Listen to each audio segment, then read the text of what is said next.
É para a doutora Goldetti. Se você poderia falar um pouquinho sobre se tem um DUT para aconselhamento genético, se tem algum caso específico, ou se o aconselhamento genético pode ser, quando tem uma questão, uma demanda do paciente, isso já é suficiente para um plano cobrir essa demanda? Eu não lembro de tudo de cor, né? Então, assim, você tem o aconselhamento genético, ele está no rol de procedimentos. Aí você tem, que são os procedimentos cobertos. Você tem o anexo 2, que são as patologias cobertas. E aí você entra em patologias que são cobertas através da saúde suplementar. Dentro dos procedimentos cobertos, você tem os exames que são cobertos. Tá? Então, vão ter, com certeza, que nós tivemos essa discussão na aula, tem algumas patologias que não estão contempladas de você fazer o aconselhamento. E aí que entra, eu acho que é o que nós estamos aqui conversando, né? A começar a ter essa visão de que você pode fazer alguma coisa diferente. Mas, para isso, vai ter que sensibilizar o gestor que está do outro lado. Para isso, você vai ter que mostrar algumas prioridades. A apresentação de falciforme é uma coisa que eu estava aqui, você fica parado para pensar, às vezes você não trata um paciente de anemia falciforme que não seria tão, eu vou usar o termo caro, mas me entenda como gestora, tá? É que a minha cabeça pensa dinheiro, que não seria, não tenho culpa, que talvez, gestora para mim é muito assim, quanto custa, quanto é, onde impacta, como é que está o orçamento. Então, talvez que não fosse nem tão caro eu mapear na minha apólice pacientes que têm diagnóstico de falciforme e começar a fazer um acompanhamento deles. Eu não conheço quem faça isso. Porque, com todo o respeito, é uma doença, sempre que eu falo é muito na questão gestão, é negligenciado. Então, é o que eu brinquei com vocês. Vocês não estão na mira. Você entendeu? Então, eu acho que as negociações, em algum momento, elas terão que ser feitas no singular. Vou usar uma terminologia psicanalítica. Pronto. É singular, sujeito, sabe? Em cada doença, ou por cada sujeito, ou por cada paciente. Porque na saúde suplementar, você pode, numa apólice ou num produto de saúde, fazer coberturas diferenciadas. Por isso que eu boto muito a piada das pedras nos rins, porque a saúde suplementar ela não é linear. Você tem condição de fazer coisas diferentes, entendeu? Por isso que, para quem não é do ramo, fica tão difícil entender por que uma operadora cobre e a outra não cobre uma determinada coisa. Por que a Cassi faz, já que ela é uma autogestão, e uma Sul América não faz? Eu te explico, mas é a história do core business, é o modelo do negócio. Entendeu?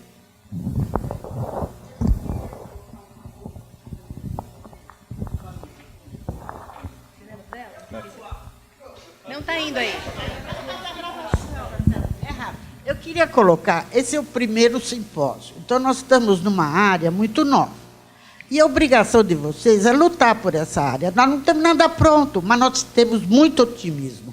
Por isso é que nós brigamos tanto para ter o aconselhamento genético e agora para ter a especialização. O nosso otimismo é enorme. Nada de se deixar bater, porque aqui é ruim ou aqui não é, ou porque ganha pouco ou ganha muito. A obrigação de vocês é lutar. Título, precisa do título? Claro, precisa do título. Então, que eu faça valer. Eu tenho o título, eu quero ganhar tanto. Infelizmente, no nosso país está meio difícil. Mas vai melhorar. Vai melhorar. Eu sofro de ansiedade, então eu vou atravessar um pouco e vou eu mesma fazer uma pergunta. Eu queria que a doutora Lavínia nos contasse qual foi a diferença em termos de recurso financeiro do Hospital de Clínicas de Porto Alegre à política de doenças raras. O quão isso é efetivo, quanto isso incrementou o serviço. Bom, essa é a parte boa. Eu também sou gestora porque eu sou chefe de serviço. É um hospital público, mas a gente precisa de gestão igual, né? Senão, tudo morre. Mas nós... Um paciente que vai para diagnóstico, porque a portaria nós somos credenciados para diagnósticos, acompanhamentos são feitos em centros de reabilitação, dentro de uma árvore do SUS. Mas paciente que chega para diagnóstico, ele recebe o que a gente chama de uma PAC, que é em torno de R$800. E um paciente pode ter até 3 APACs para completar o seu diagnóstico. Então, um paciente pode ir até R$2.400. A PAC é uma autorização para procedimento de alto custo, tá? Ou alta complexidade, desculpa, não é custo, é que as duas juntas, é alta complexidade, tá? Então, mas nós, diferente de outros centros, nós já estamos recebendo. O Hospital de Clínicas faturou com a política, com os nossos atendimentos, R$1.250.000 no ano passado, tá? FAEC. Financiamento estratégico, por isso. Sim, exatamente, tá? Além disso, tem uma parcela de R$41.000 para fortalecimento da equipe, tá? De R$41.000 mensais, tá? Para fortalecimento de equipe. Então, nós estamos recebendo e fez uma diferença muito grande, porque antes a gente não oferecia diagnóstico molecular para quase nenhuma doença, a gente não conseguia fazer a CGH, né, hibridização genômica comparativa, porque era só em pesquisa. Então, agora nós conseguimos colocar esses exames dentro para os pacientes do SUS. Tá? Então, para nós está fazendo uma diferença muito grande. A outra coisa, isso é verdade também, que os médicos não vão dar conta, porque não tem geneticista médico desempregado. Tá? E a outra coisa que a gente estava comentando no Fé é o seguinte, na hora que tiver, é porque nós não temos ainda digamos, a habilitação, a profissão, o título de aconselhador genético. Então, eu não posso chegar para o presidente do hospital ou para qualquer órgão e dizer, eu quero um aconselhador genético, porque não existe isso ainda. Na hora que tiver a titulação, começa. Mas quando a gente começou, também não existia mercado. Até hoje, é quase que nem em Moçambique, né? Os nossos colegas médicos acham que geneticista é aquele cara que fica fazendo tubinho, quando ele não ri, tu faz clone, né? Fora o mapeamento genético, aquela coisa toda, né? Assim, então, eu acho que tu tens toda a razão, a gente faz parte nossa, mas eu tenho que confessar uma coisa muito importante, que não foi nós, geneticistas, né, na política das raras, que conseguimos. Foram as associações que foram lá gritar no Ministério, tá? E entraram lá. Aí esse pessoal começou a ouvir. Então, nós agradecemos, tá?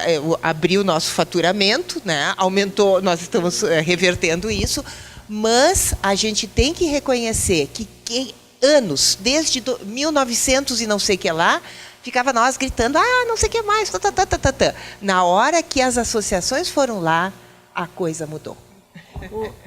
Uma coisa importante é que essa política, pela primeira vez, o grupo de trabalho foi montado de uma maneira que tinha representantes de 3 vertentes. Era o governo, tinha 4 representantes. Os profissionais, tinha 4 médicos lá dentro.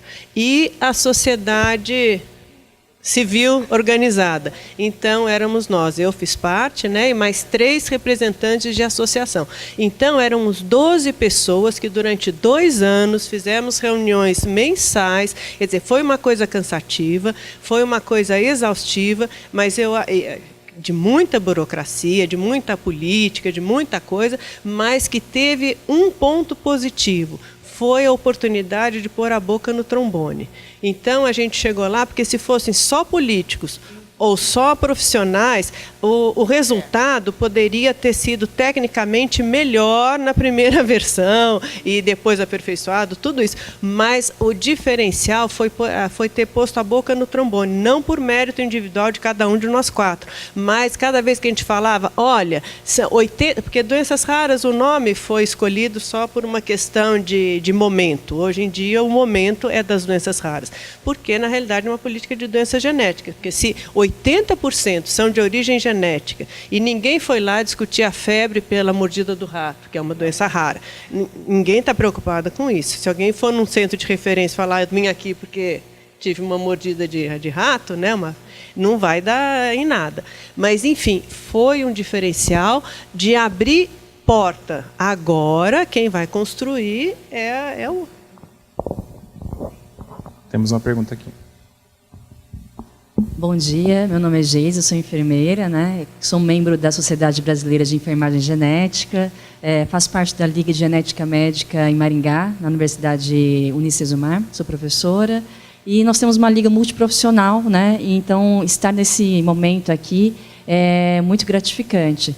E trabalho como voluntária na AFAG, que é uma associação de pacientes com doenças graves, e ver associações representando pacientes aqui é gratificante, e ver a história das doenças raras, né, com a doutora Lavínia, desde a criação da política de doenças raras, a importância dos pacientes na luta por políticas, por garantia de direitos, né, e hoje, nessa mesa, é possível ver como vocês fazem diferença na nossa vida como profissionais, né? E eu gostei muito quando você colocou aqui, Sheila, o termo acolhimento genético, né? E nós discutimos tanto aconselhamento genético. Aí eu olhei, acolhimento genético, gostei. Eu acho que vai muito mais além do que só informar, mas também acolher, né? Então, eu gostaria de parabenizá-los e continue com o trabalho de vocês, né? Então, foi um prazer estar aqui hoje. Parabéns a vocês que organizaram o evento também. Muito obrigada.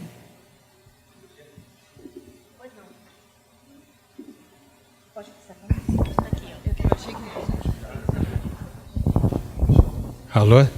Você prefere esse? Eu pedi a palavra porque eu queria pôr na nossa mesa de debate 2 aspectos. Esse que acabou de ser discutido, de gestores, e outro sobre a questão da ética. Vou começar pelo que não foi discutido ainda, que é a questão da ética. Eu proporia que... Enfim, eu acho que nós, profissionais desse ramo, vamos ter que dar um passinho à frente em relação às questões éticas. Nós estamos utilizando a palavra ética no sentido fraco do termo. Por exemplo, quando eu digo pessoa tem muita ética ou pessoa tem pouca ética, é como se fosse uma quantidade e não uma qualidade. E a ética é uma qualidade diferencial de maneiras de ser. Não existe uma ética, existem inúmeras éticas, e não há quem não tenha uma ética, porque faz parte da relação entre as pessoas. Acho que nós estamos usando a palavra ética no sentido moral do termo. Fulano que é muito ético, é porque é transparente, é responsável, é isso e é aquilo. A gente vai rápido para o caminho do bom senso. E acho perigoso em movimentos científicos a gente deixar o bom senso ser nosso orientador. O bom senso normalmente pensa muito mal. Pelo bom senso a gente elege Bolsonaro, por exemplo, né? Porque é o bom senso. Toda a campanha política vai vir numa moralização, chamando isso de ética, né, que então nós precisamos de uma política de tal forma. Eu não quero politizar a questão, eu já politizei, mas enfim, não quero. Só quero dizer das consequências disso. Na psicanálise nos foi necessário fazer uma clareza melhor do que é ética, da diferença entre ética e moral, os diversos tipos de ética. O caminho da ética, desde os gregos até aqui, não é tão difícil, teve 5 grandes momentos éticos. O que é uma ética cósmica, o que é uma ética natural, o que é uma ética religiosa, enfim, para sabermos que ética Nós estamos falando nesse momento que estamos discutindo esses elementos tão essenciais, que são elementos surpreendentes. Toda vez que a gente trabalha com algo surpreendente, nos remete a uma questão ética. Então eu queria, enfim, fazer esse comentário. Um segundo comentário sobre os gestores. Eu acho até bonitinho a Goldete e a Lavínia nessa discussão de vocês duas, mas eu diria que o problema é muito maior da gestão. Nós estamos num avanço tecnológico que os planos de saúde, os planos governamentais não dão jeito de jeito nenhum, né? Não há nenhuma possibilidade, isso já ocorre. Você sabe que uma das empresas mais malquistas que nós temos são os planos de saúde. Por quê? Porque o cliente de plano de saúde está em briga com o plano de saúde o tempo inteiro. Eu dou um exemplo recente, vi uma pessoa muito próxima a mim, se operou num hospital de primeira linha em São Paulo, o plano pagou a cirurgia e 2 semanas depois ele recebeu 30 mil de extras da cirurgia, uma cirurgia abdominal. De extras, 30 mil reais. Eu falei, mas como o plano disse que ia pagar, a cirurgia ele pagou, só que todo o entorno, quer dizer que aquele entorno não fazia parte. O advogado foi chamado e o advogado virou para essa pessoa próxima a mim e disse: peça para o seu médico dizer que tudo que ele gastou era necessário. Só isso. Aí é fácil, né? O médico falou, tudo que eu gastei era necessário. Aí ele pegou aqui, levou no plano de saúde no juiz e disse, está vendo, o médico disse que era tudo necessário. E o plano teve que pagar, teve que ressarcir. Fica a dica, hein? E o plano teve que ressarcir. Não, mas é o que eu queria tirar desse nível, porque como é que nós vamos fazer com as cirurgias genéticas? Como é que nós vamos fazer com um aumento colossal dos recursos técnicos que estão chegando nas nossas vidas? Como é que a gente vai fazer do medicamento de cada um específico para cada pessoa? Como é que a gente vai fazer? Eu não sei. Como tem gestores, eu acho formidável. Mas eu acho que o problema é muito maior do que a gente tem abordado até aqui.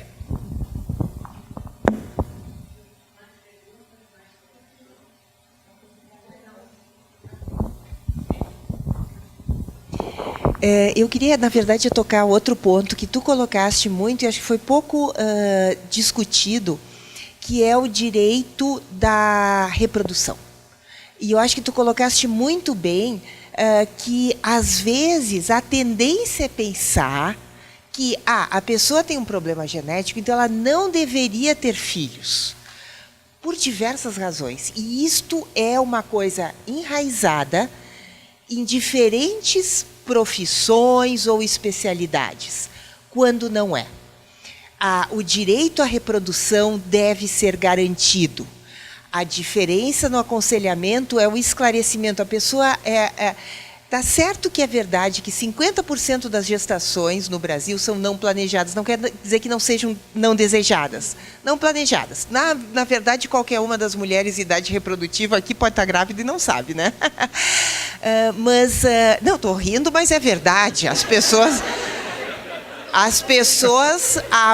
mais do que 50% das mulheres descobrem que estão grávidas, né? Quando significa que descobre, significa que engravidou sem querer. Mas eu fiz essa digressão, mas eu acho que isso é uma coisa muito importante. Então, uma função importante no aconselhamento nesse acolhimento, né? É o apoio na sua decisão. Seja ela planejada ou seja não planejada, porque esta é a nossa realidade, né? Então, quando eu falei no diagnóstico pré-sintomático, é muito interessante como os pacientes, né? E paciente também é um nome ruim, né? Porque o paciente ele é o passivo, né? Que fica esperando que alguém dê o conselho, quer dizer, está tudo complicado. Mas nos nossos preditivos, quanto vocês acham? Qual é a porcentagem dos que chegam, que entram na nossa porta, tá? Porque a gente não sabe os que não entram, para aconselhamento pré-sintomático, fazem o teste ou não fazem? Qual é a porcentagem dos que chegam a fazer o teste? Podem chutar. 50%. 50% faz tão interessante, nós fizemos 50% faz, 50% não faz, é quase como fosse ao acaso. Mas tem uma coisa que faz a diferença, e é impressionante quando a gente vê a questão do medo. A maioria vem para o aconselhamento depois de ter filhos.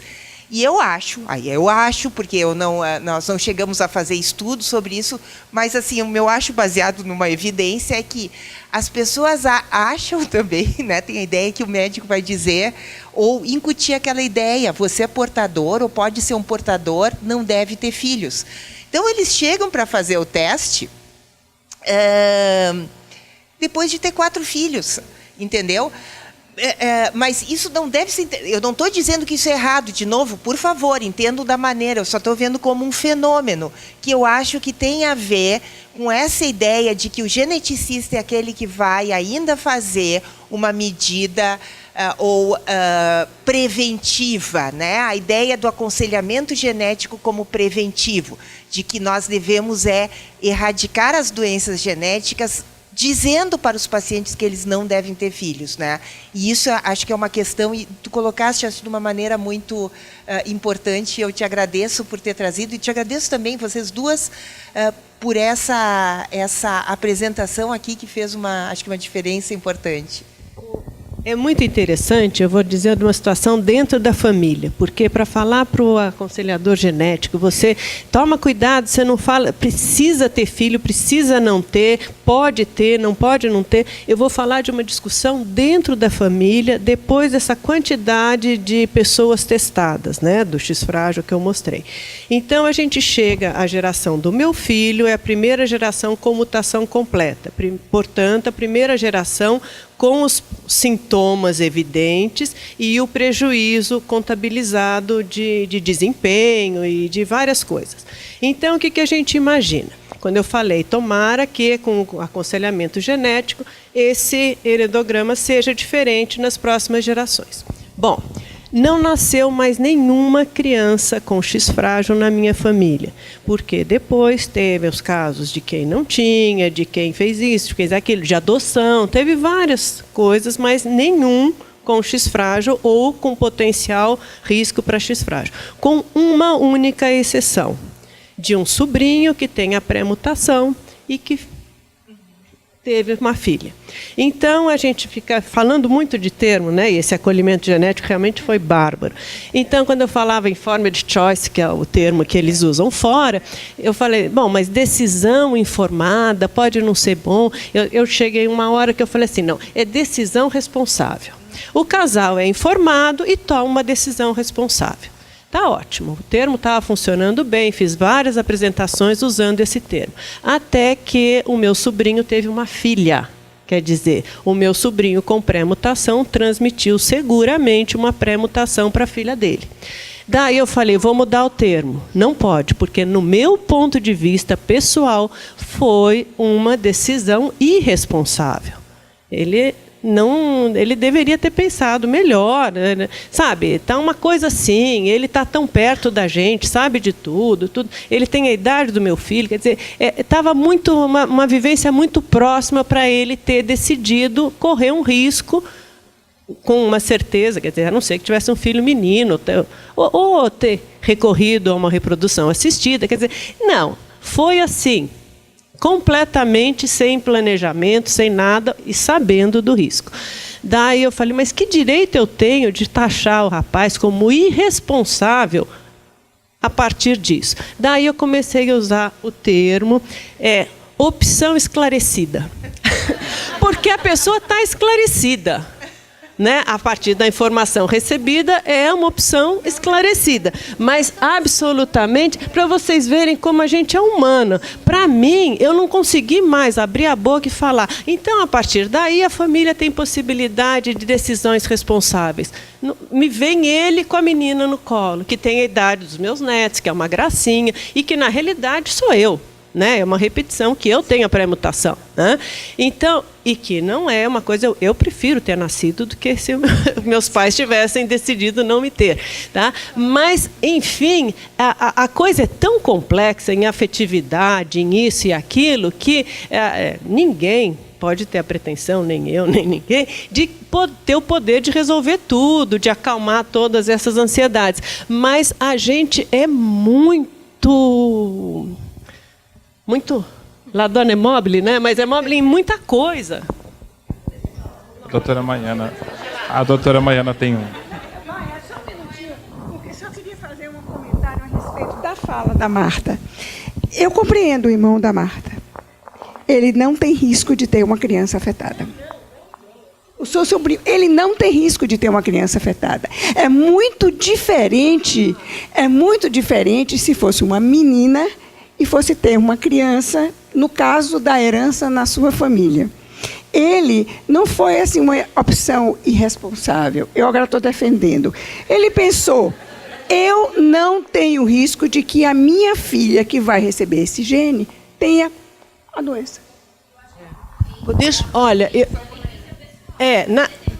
sim, é uma coisa de valores e de sentimentos, muito assim. Na realidade, ele se igualou à condição do meu pai, que era uma pessoa fantástica. E que esse sobrinho meu, quer dizer, neto dele em especial, teve uma ligação enorme. Eu falei assim, mas que egoísmo se igualar a um herói para nós por um viés tão fora. Mas, sabe, é uma coisa que daria discussão de ética, de tudo, para muitos. Deixa eu falar um pouquinho. Eu queria retomar a conversa da Lavínia em teste preditivo. Eu acho que tem uma diferença muito grande quando você fala de teste preditivo, onde os pais não vão ser afetados clinicamente, mas podem ter filhos afetados, versus quando você está falando, por exemplo, de uma degeneração espinocerebelar, onde a pessoa é absolutamente normal até 20, 30 anos, mas ela sabe que se tiver a mutação, ela vai ter a doença. Acho que é muito diferente. Tá? Quando você está falando de uma doença recessiva, onde tem risco para o filho, eu acho que você tem que... A informação depende da situação. Então, você chega a um casal e sabe que tem um risco, ele te pergunta qual é o risco de eu vir a ter uma criança afetada. Eu digo 25%. Ah, mas eu estou grávida de 6 meses. Ah, então é 75% de ser normal. Você está falando exatamente... Tá? Agora, em relação aos testes preditivos para degeneração espinocerebelar, nós temos tido muita experiência, acho que são os casos que mais nos procuram, né? É uma situação muito difícil, né?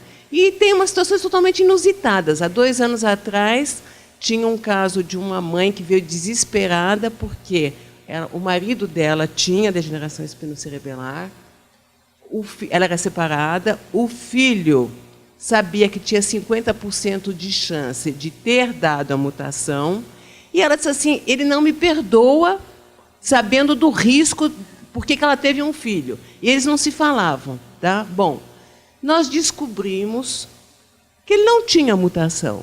E o que aconteceu? Eles continuaram não se falando. Então, o motivo era outro. Você lembra disso? A gente não sabia como abordar esse caso. Né?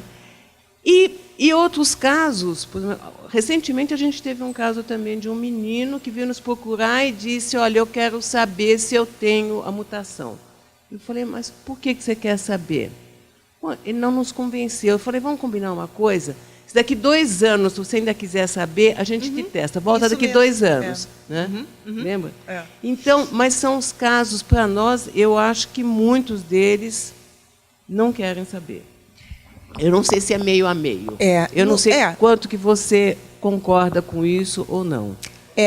Na verdade, é bem isso. Cada caso é um caso, né? Então, e é complicado porque é familiar e eles vêm em famílias. Então, eu trabalhei com essa parte vários anos e nós tínhamos um psicanalista junto.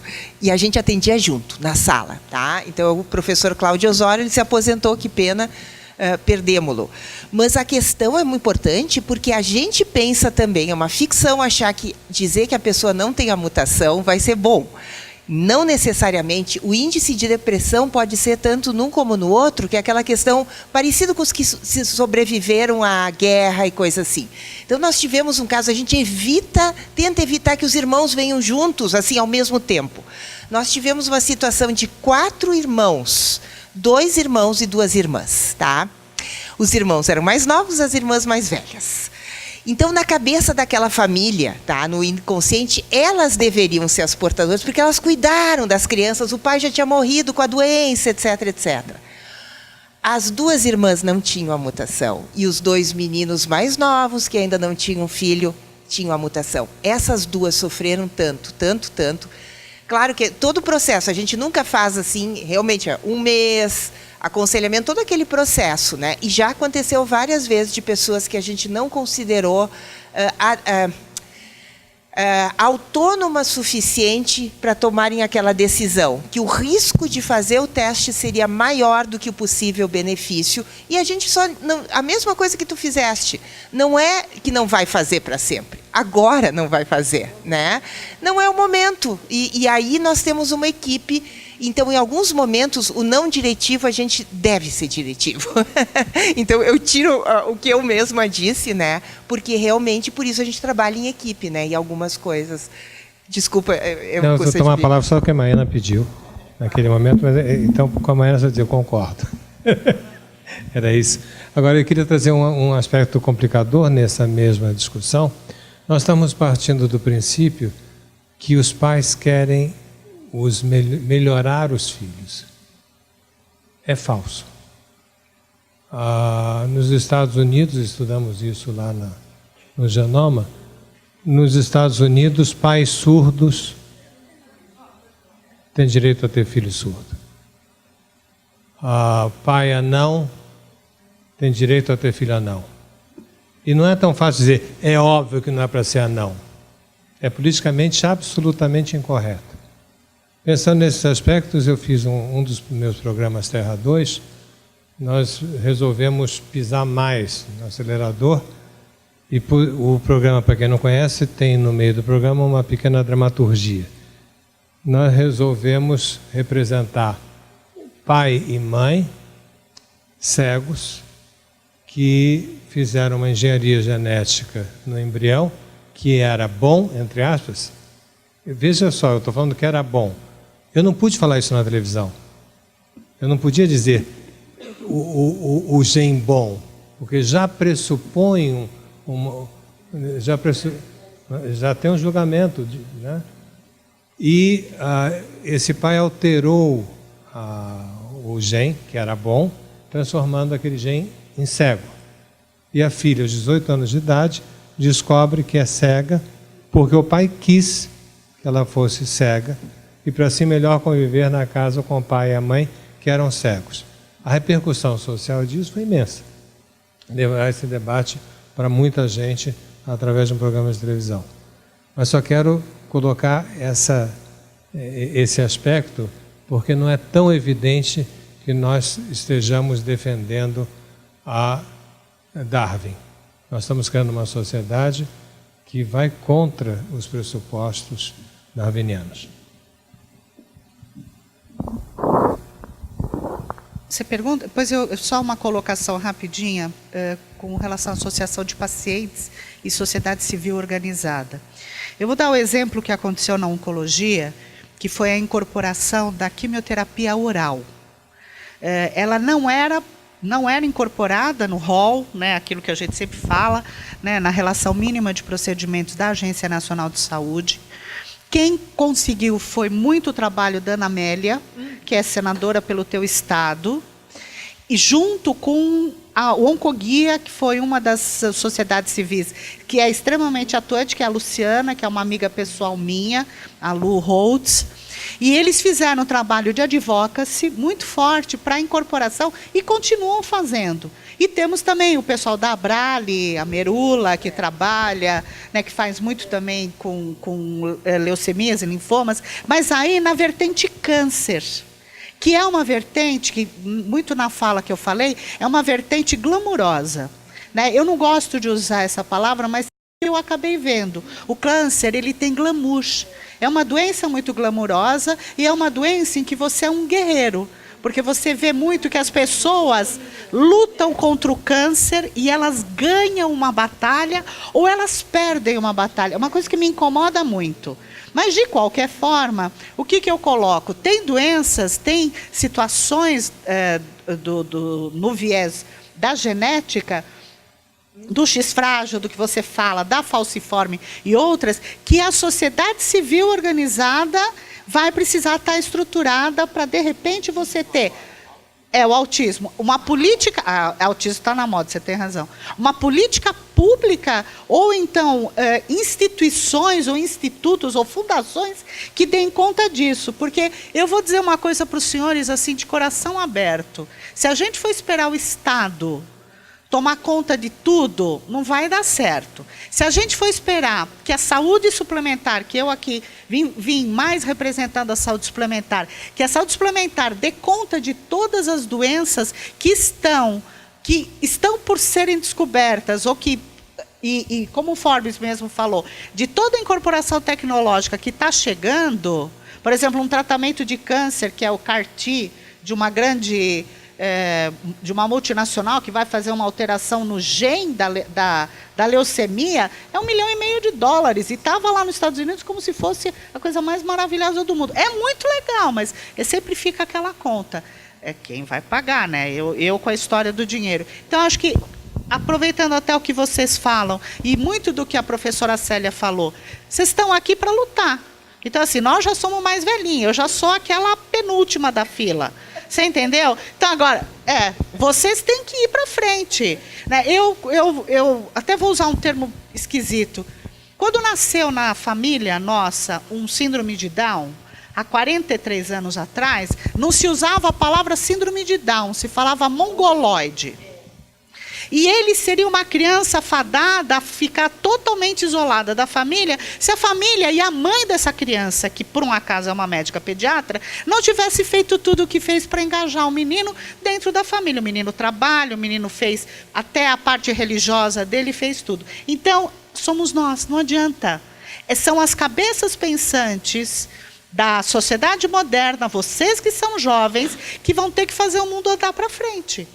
Concordo com o Thomas, não está, mas nós perdemos muito tempo, mas nós podemos avançar. Era só, desculpe. Eu ia retomar e voltar um pouco ao ponto do que a Lavínia falou, depois do Dr. Forbes, a doutora Maiana. Só trazer um pensamento, e eu não gostaria de parecer que eu sou muito fria, assim, embora a matemática esteja muito presente na genética. Mas quando a gente fala em sim ou não, é 50%. Eu jogo a minha moeda e ela é caro coroa. Então, quando eu estou conversando com um casal, com um paciente, o desejo daquele casal pode ser ou pode não ser de acordo com a minha premissa. Ele pode querer ou ele pode não querer. Então, quando você diz 50%, eu queria trazer esse 50% um pouco para esse viés de interpretação em que ele vai ter a opção do sim ou do não. Talvez o 50% passe por um monte de questões sociais e tudo isso, e ele não seja pelo motivo que eu estou dizendo, mas eu queria que a gente pensasse um pouco nisso, que pode ser sim, pode ser não. E 50% para um lado e 50% para o outro. Quando a gente vê o levantamento de países que permite a seleção de gênero dos embriões, né, a gente sempre fica com medo, se abre isso, vão escolher sempre meninos, ou vão escolher sempre meninas. É 50%. Eles continuam escolhendo, são famílias que gostariam de uma menina, famílias que gostariam de um menino, é 50%. Então, quando eu venho falar de casais que buscam pré-implantacional para doenças de manifestação tardia, como Huntington, por exemplo, eu tenho metade dos casais que o casal sabe da condição e eles vieram optar, e outros que preferem fazer um non-disclosing, preferem fazer um diagnóstico sem saber a sua condição. Então, é um pouco matemático, um pouco frio, é um pouco mais financeiro do que o aconselhamento genético, mas ele é sim e ele é não. Eu sou surdo e eu posso ou não querer ter um filho surdo, porque eu tenho X dificuldades pela minha surdez, mas a minha experiência não me trouxe dificuldades e eu quero um igual. Ou a mesma coisa, fazer pré-implantacional para acondroplásicos que querem ter filhos acondroplásicos e que não querem ter filhos acondroplásicos, porque só ele sabe relatar a dificuldade que viveu com a acondroplasia. Então, eu acho que é um pouco mais simples, é um pouco mais sim ou não, eu posso ou não posso, e eu escolhi sim ou escolhi não. Então, era só essa contribuição que eu queria dar da experiência do que eu vivo.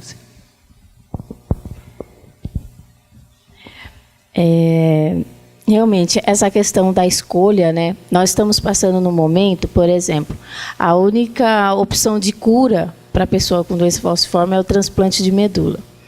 E aí, falando enquanto sociedade civil, a gente entrou numa guerra, né, com o Ministério da Saúde para ter direito ao transplante de medula, porque colocaram várias questões, inclusive tem representante aqui, Ribeirão Preto é referência, né, no transplante.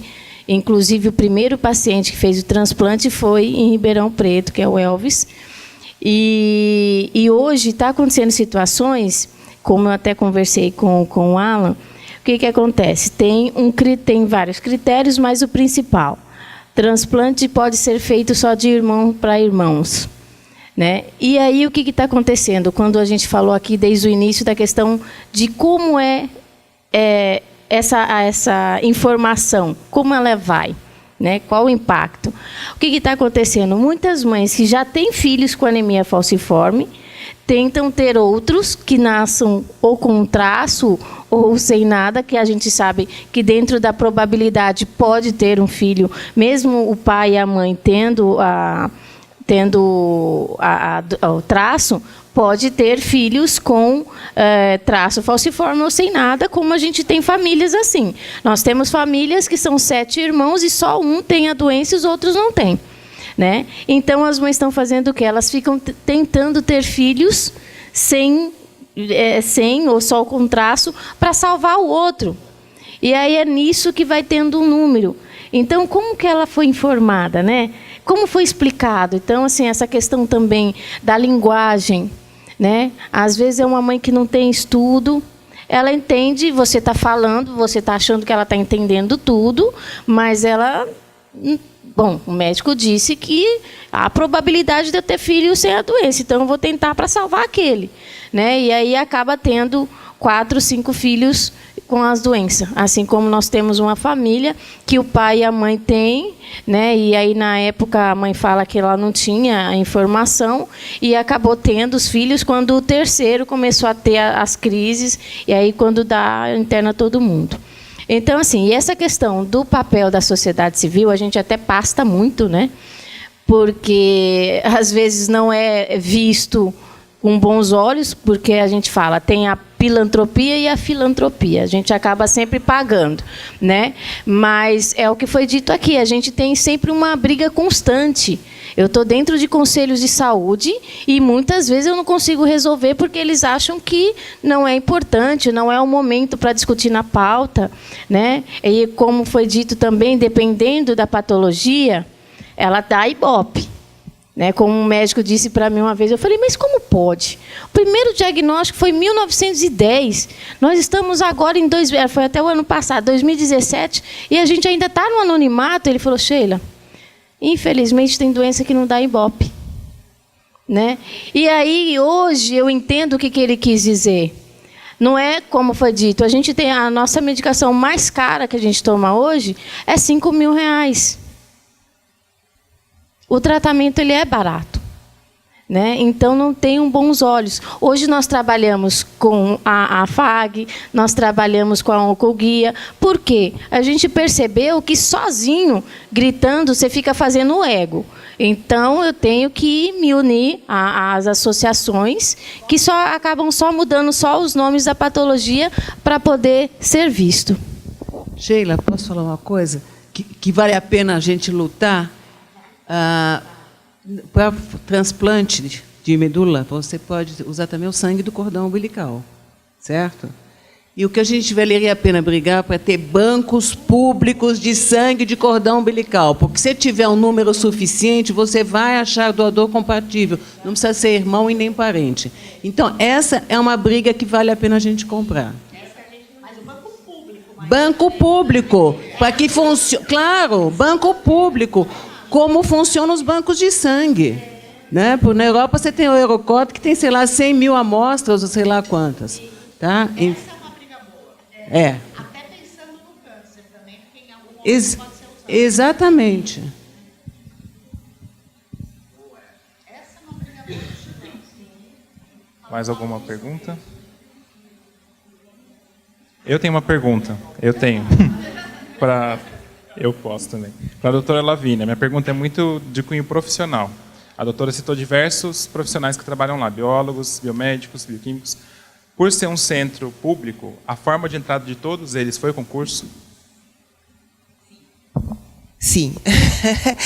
Deixa eu explicar o sim, tá? Porque nós temos os professores que entraram na universidade por concurso, médicos contratados é concurso, residente também faz prova, então biólogos todos é concurso. Nós ainda não estamos no EBSERG aquele, tá? Apesar de ser um hospital universitário, mas ele faz concurso público, aparece na coisa, tá? A gente avisa quando... Sim, vem o perfil. Às vezes, dependendo, pode ser para o mesmo, pode ser biólogo, bioquímico, farmacêutico. Tem ali quem pode aplicar, tá? Eu agradeço aos participantes. Obrigado.